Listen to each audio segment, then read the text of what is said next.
मान्यवरांना विनंती करून आपण दीपप्रज्वलन करावे.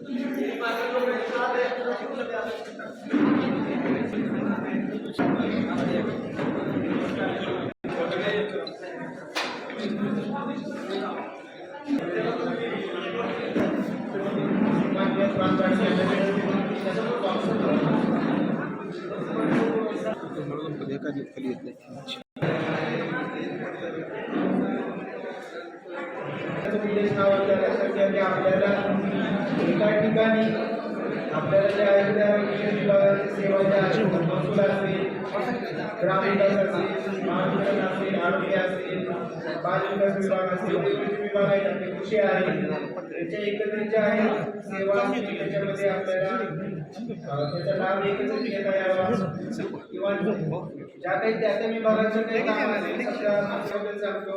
त्याच्यामध्ये सगळ्यात महत्त्वाचा एक निर्णय झालेला आहे तो म्हणजे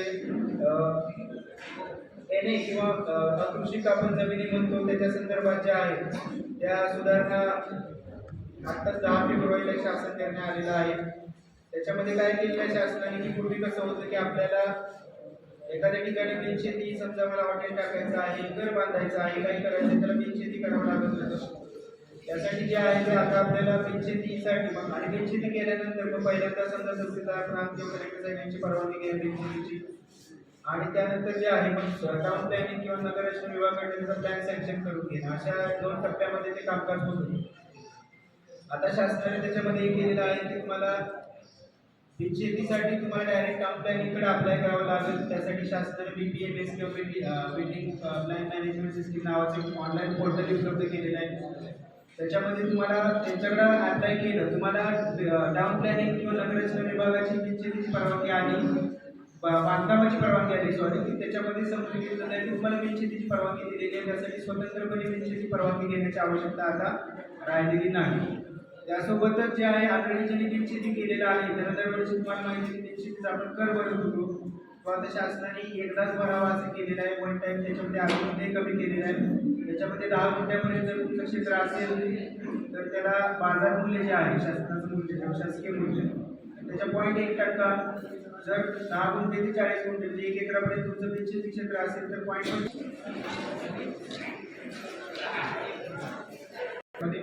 तर या पद्धतीने वेगवेगळ्या काही शासन निर्णयाने तुम्हाला आता माहिती दिली की तुकड्यांचा असेल बिनशेतीबाबत सुधारणा असेल किंवा पाणी रस्त्यांचा असेल.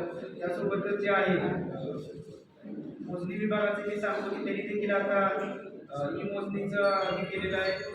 त्याच्यामध्ये तुम्हाला ऑनलाईन मोजणी जी आहे म्हणजे अर्ज करण्यासाठी तुम्हाला तिथे ॲक्च्युअली जायची आवश्यकता नाही. तुम्ही स्वतः ऑनलाईन करत बसल्या. माननीय उपविभागीय अधिकारी मॅडम, तहसीलदार, माननीय सरपंच, सर्व माहिती या ठिकाणी आपण उपस्थित असलेले सर्व जनसमुदाय लाभार्थी याच्या पुढची पायरी आहे. आमदार महोदयांनी मला सांगितलं अतिशय प्रभावीपणे राबवलेलं आहे. आता हे सुद्धा आपण महाराजा स्वागत इतक्याच किंवा किंवा त्याच्यापेक्षा जास्त क्षमतेनं आपण त्याला प्रतिसाद द्यायचा आहे राबवायचं. सातबारा उतारे हे आपल्याला एका दिवसात देण्याची सोय केलेली आहे. याचं महत्वाचं वैशिष्ट्य आपल्याला माहिती पाहिजे की आपण अर्ज केल्यानंतर 1 दिवसात देण्याची सोय प्रशासन. आता 8चा दिवस जरी तुम्हाला इथे स्टॉक दिसत असते तरी आज 5 वाजेपर्यंत आपले अर्ज आपण सबमिट करू शकता आणि यापूर्वी जे अर्ज सबमिट झालेले आहेत त्याचं वितरण सुद्धा होईल आमदार महोदयांच्या हस्ते.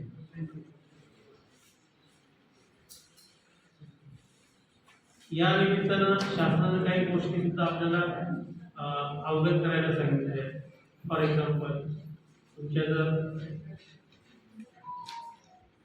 योजनेमध्ये प्रादेशिक योजनेमध्ये रेसिडेन्शियल झोन आहे किंवा कमर्शियल झोन आहे तर ती जमीन येणे करण्याची आपण आवश्यकता नाही, येणे परमिशन घेण्याची आवश्यकता नाही, ही प्रोव्हिजन केलेली आहे. दुसरं म्हणजे आपल्याला काही लोकांची येणे जमीन असते हा NA टॅक्स सुद्धा वन टाइम केलेला आहे. तो अतिशय किरकोळ रक्कम एकाच वेळी भरायची, पुन्हा आयुष्यात कधीच भरायची नाही. ती सुद्धा अतिशय किरकोळ रक्कम केलेली आहे, त्याचे स्लॅब काढून दिलेले आहे. त्यानंतर आपल्याला माहिती आहे की पूर्वी कुळ कायद्याच्या परवानग्या घ्यायला लागायच्या, इतरही आणि सामान्य जनतेच्या बाजूच्या आहेत. आणि प्रशासन त्यात उतरलेलं आहे. लोकप्रतिनिधींची खूप साथ आहे. तर त्यांच्या मदतीनं आपल्या जनतेला मी आवाहन करतो की आपण सुद्धा याच्यात सहभागी व्हावं. आपले जे काही प्रश्न असतील ते मांडावे, अर्ज करावे आणि आपल्या ज्या काही अडचणी आहेत त्या सोडवण्याचा प्रयत्न करा आणि या अभियानाचा फायदा घ्या. पुन्हा एकदा मी या तालुक्यात जे काम झालेलं आहे त्याबद्दल मान्य आमदार महोदय, सर्व प्रशासन, SDO, तहसीलदार आणि प्रशासन, सर्व विभागाचे अधिकारी, सर्व इथे उपस्थित असलेले कर्मचारी त्या विभागाचे, या सगळ्यांचं अभिनंदन करतो. आपलंही अभिनंदन करतो आणि माझे 2 शब्द सांगतो. तहसीलदार माननीय श्री सचिन पाटील साहेब यांना मी विनंती करतो की आपण आपलं मनोगत व्यक्त करा.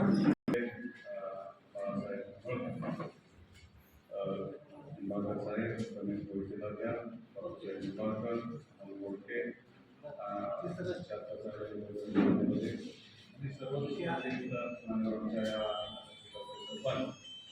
सगळे सोसायटीचे पदाधिकारी, चेअरमन, व्हाईस चेअरमन, सदस्य, ग्रामपंचायत सदस्य, समोर बसलेल्या माझ्या सर्वच बंधू आणि भगिनी, आपण जसं आता साहेबांनी आपल्याला मार्गदर्शन केलं, त्या मार्गदर्शनामध्ये आपण महाराष्ट्र अभियान सुरू केले. तर त्याचा खरा उद्देश आहे आपल्या गावामध्ये, आपल्या घरामध्ये ज्या काही अडचणी आहेत त्या अडचणी सोडवण्याचा. आणि त्याच पद्धतीनं मी तालुक्यामध्ये याच्या अगोदर 1 महिन्यापूर्वी शासन आपल्या दारी काही चांगल्या पद्धतीने तुमच्या अधिकारी वर्गाने मला चांगलं सहकार्य केलं. सर्व विभागाचे सर्व प्रमुख अधिकारी, सर्व अधिकाऱ्यांना घेऊन प्रत्येक गावामध्ये आपण आता गटवायचा आपण कार्यक्रम. तर तुम्ही प्रत्येक गावामध्ये प्रत्येक गावातल्या माझ्या शेतकऱ्यांच्या, माझ्या सर्वसामान्य लोकांच्या ज्या काही अडचणी असतील ते जाग्यावर जाऊन सोडवण्याचं काम आणि त्याला अतिशय चांगला प्रतिसाद माझ्या तालुक्यामध्ये लोकांमध्ये जनजागृती झाली. लोकांना कळलं की शासन आपल्या दारात येते, शासन आपलं काम करते, हे युतीचं शासन आहे. मुख्यमंत्री देवेंद्र फडणवीस साहेब असतील, एकनाथ शिंदे साहेब असतील, आमच्या सुमित्रा वहिनी साहेब असतील, हे तिघही असं घट्ट शासन आहे आणि हे शासन आपल्या सर्वसामान्यांसाठी काम करतं. तळागाळामध्ये जाऊन आपले प्रश्न सोडवतो. सातबाऱ्याचे प्रश्न असतील, ऑनलाईन मोजणीचा विषय असेल, त्याचबरोबर रेशनिंग कार्डचे विषय असतील, परत कृषी विभागाचे जे ज्या काही योजना आहेत त्या सगळ्या योजना आपण तळागाळापर्यंत पोहोचवतो. शासन ज्या ज्या काही लाभाच्या योजना देतो त्या आपल्या शेतकऱ्यांना समजले पाहिजे, शेतकऱ्यांना त्याचा लाभ मिळाला पाहिजे, हा खरा त्यातला दृष्टिकोन असतो. आणि याच्यापूर्वी हे कधी झालं नव्हतं. आपण याची सुरुवात केली आणि शासनाने आता शासनाने हा उपक्रम पूर्ण राज्यामध्ये राबवतो. त्या पद्धतीनं सगळीकडे काम चालू आहे. साहेब, मला आनंद वाटतो त्या तालुक्याच्या 60-70% अडचणी बऱ्यापैकी अधिकाऱ्यांना घेऊन शेतकऱ्यांना सोडवले. त्याच्यापूर्वी कधी झालं होतं नाही झालं होतं मला माहिती, पण माझ्या 12-13 महिन्याच्या कालावधीमध्ये प्रत्येक गावामध्ये जाऊन प्रत्येक घरामध्ये जाऊन माझ्या शेतकऱ्यांचे प्रश्न मी सोडवण्यात यशस्वी झालो. याचा मला खरा आनंद वाटतो आणि अभिमानी वाटतो. कारण प्रतिनिधी म्हणून प्रतिनिधीचं काम आहे की माझ्या शेतकऱ्याला, माझ्या गोरगरीब बांधवांना न्याय मिळाला पाहिजे, त्याचे असणारे प्रश्न सुटले पाहिजे.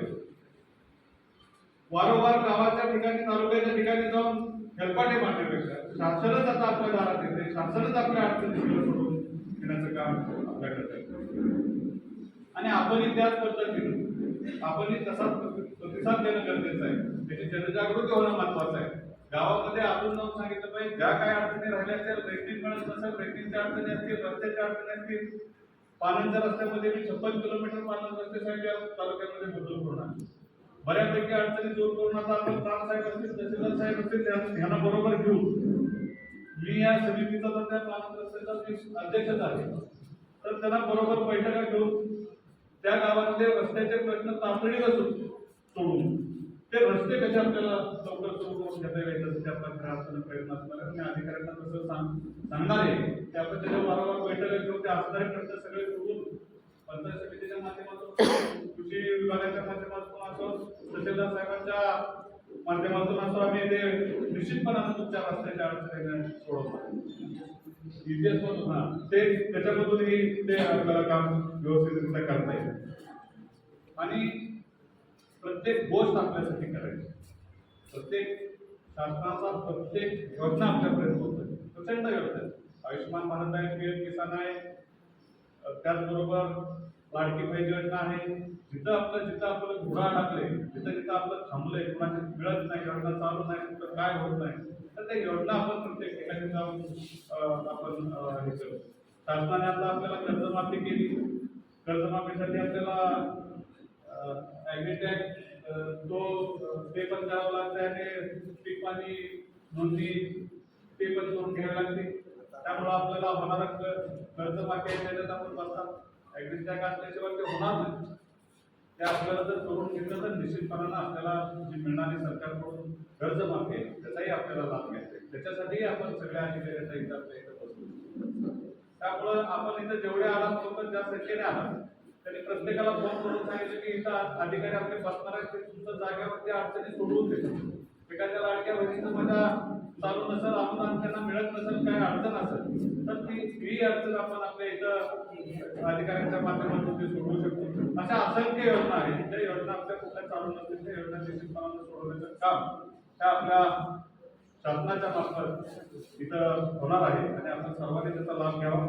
आपण बोलवलं, सन्मान केला, त्याबद्दल मी तुमचा मनापासून आभारी आहे आणि सर्वच माझ्या उपस्थितांचाही मी मनापासून आभारी आहे.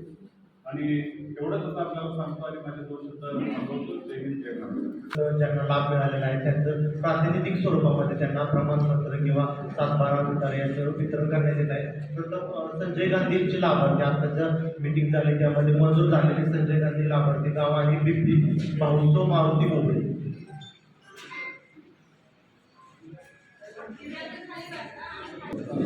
भाऊराव रामचंद्र गोबळे, भक्ती सचिन गोबळे. ट्रॅक्टर अनुदान रक्कम रुपये 1,25,000. नंदकुमार परशुराम धुमाळ ट्रॅक्टर योजना आहे 1,25,000. संगीता शरद धुमाळ पॉवर टिलर रक्कम रुपये 1,00,000. नंदकुमार परशुराम धुमाळ ट्रॅक्टर चलित फवारणी यंत्र आहे